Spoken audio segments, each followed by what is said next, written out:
Friends में हुंता अचन episode देखिବାକୁ ପାଇବେ ନନ୍ଦିନୀ ଯେତେବେଳେ ପ୍ରଥମ କମ୍ପାନୀରେ ରହି କାମ କରୁଥିବେ ସେ କମ୍ପାନୀ ଲୋକ ଚୋରି କରି ଥାନାରେ ବସିଥିବେ ସେ ସମୟରେ ସବୁ କଥା ରିମଝିମ୍ ତାଙ୍କ ଘର ଲୋକଙ୍କ ସମସ୍ତଙ୍କ ଆଗରେ କହିଦିଅନ୍ତି କୁହନ୍ତି ଇଏ ହେଉଛି ପ୍ରଥମେ ତୁମେ ଗୋଟେ କମ୍ପାନୀରେ କାମ କରୁଥିଲା ସେ କମ୍ପାନୀରେ କିଛି ଫ୍ଲଟ୍ କରିବା ଯୋଗୁଁ ସେ କମ୍ପାନୀକୁ ଜେଲ୍ ପଠାଇ ଦେଇଥିଲା ଆଉ ତାପରେ ସେ ଜେଲ୍ରୁ ଆସିଲା ପରେ ଆମ କମ୍ପାନୀରେ ଜବ୍ କରୁଛି ତାପରେ ମୁନମୁନ କୁହନ୍ତି ନାଇଁ ବାବା ଏ କଥା ମିଛ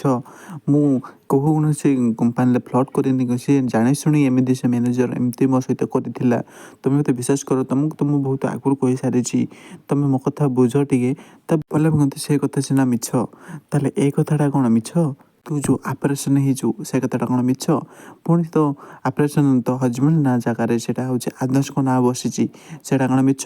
ପ୍ରମାଣ ଦେଖିବାକୁ ଚାହୁଁ ତାପରେ ସାଙ୍ଗେ ସାଙ୍ଗେ ପଲ୍ଲବୀ ଫୋନ୍ରୁ ପ୍ରମାଣଟା କାଢ଼ି ତାପରେ ଦେଖେଇ ଦିଅନ୍ତି ମାୟାକୁ ମାୟା ତାପରେ ଦେଖି ସେ ଫୋନ୍ ସିଗ୍ନେଚର ବହୁତ ଆଶ୍ଚର୍ଯ୍ୟ ହୋଇଯାନ୍ତି ତାପରେ ପଲ୍ଲବୀ କୁହନ୍ତି ଏଟା ଏମିତି କେମିତି ସମ୍ଭବ ହେଇପାରିଲା କିନ୍ତୁ ମାୟା ଆଉ ଆନନ୍ଦ ନନ୍ଦିନୀକୁ ସପୋର୍ଟ କରୁଛନ୍ତି ଏଟା କ'ଣ ଠିକ୍ ଆପଣମାନେ କମେଣ୍ଟ ମାଧ୍ୟମରେ ନିଶ୍ଚୟ ଜଣାନ୍ତୁ।